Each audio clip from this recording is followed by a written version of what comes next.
It's only Tuesday, so that means Trump's legal woes this week are only beginning as he sits with his latest major loss today, a rejection of his claims of absolute immunity for things he did while he was president. Thursday could be the start of the next one when the Supreme Court hears oral arguments on whether Donald Trump disqualified himself from the ballot in Colorado under the 14th Amendment by engaging in insurrection. And while it's really hard to picture these justices keeping Trump off the ballot, a ruling that could have an impact on Trump's eligibility in all 50 states, not just Colorado, Trump's team appears ready to give them nothing to avoid doing so.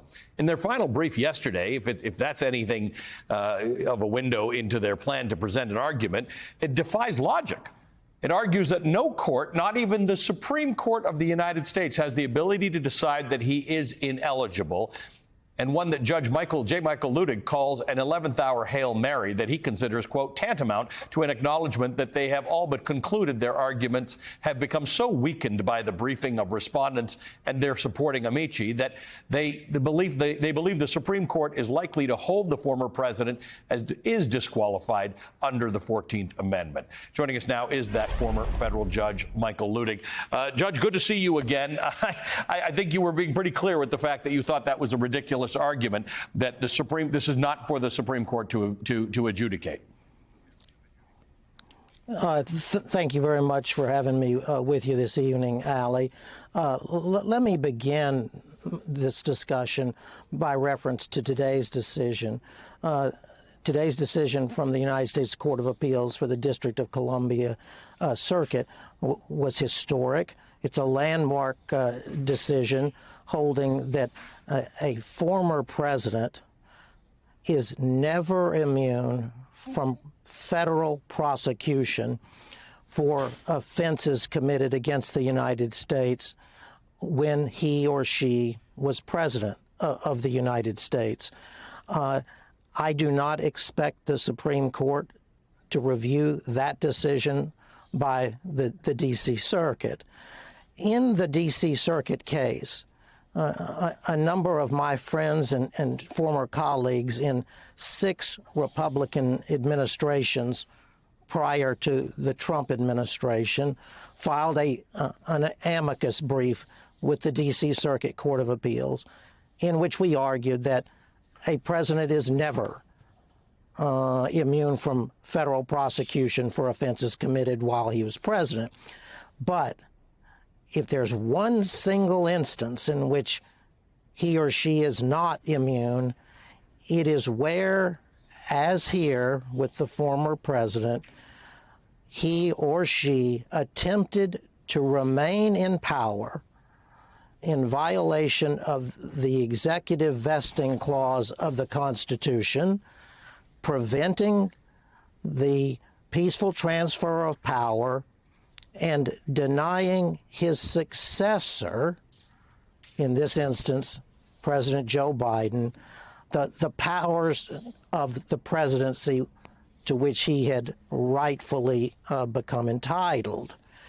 In today's opinion, the Court of Appeals actually said that a president would not be immune from prosecution for that criminal offense. Now, that's where Thursday's argument in the Supreme Court comes in. Mm-hmm. My colleagues and I made the same argument as to our point that the former president engaged in an insurrection or rebellion against the Constitution of the United States when he attempted to remain in power beyond his 4-year term, depriving his successor of the rightful powers of the presidency. So today's decision by the D.C. Circuit did not hold that the president is arguably disqualified under the 14th Amendment from the presidency, but it did speak very pointedly to the argument that he might be disqualified under the 14th Amendment. How do you parse the distinction between today's decision, which implies that a president in this particular instance is not immune from prosecution? Doesn't mean he's guilty of anything. It just means he's, as they called him, Citizen Trump. He is subject to the same prosecutions, the same terms and limits that the rest of us are. And your point, because Section 3 of the 14th Amendment discusses qualification for the presidency. It's got nothing to do with crimes committed or it's not a penalty. As you have pointed out to me, it's a qualification. He just doesn't meet the requirements to be the president of the United States. Tell me how, as a judge, you parse the distinction between those two, or is it meaningful? Well, it's certainly meaningful. There is no necessary legal connection between what the D.C. Circuit said today and what the Supreme Court must decide beginning on Thursday. But it is of supreme importance that the D.C. Circuit today spoke to exactly what the former president is alleged to have done and said, in the context of its opinion, that no president would ever be immune from prosecution for that.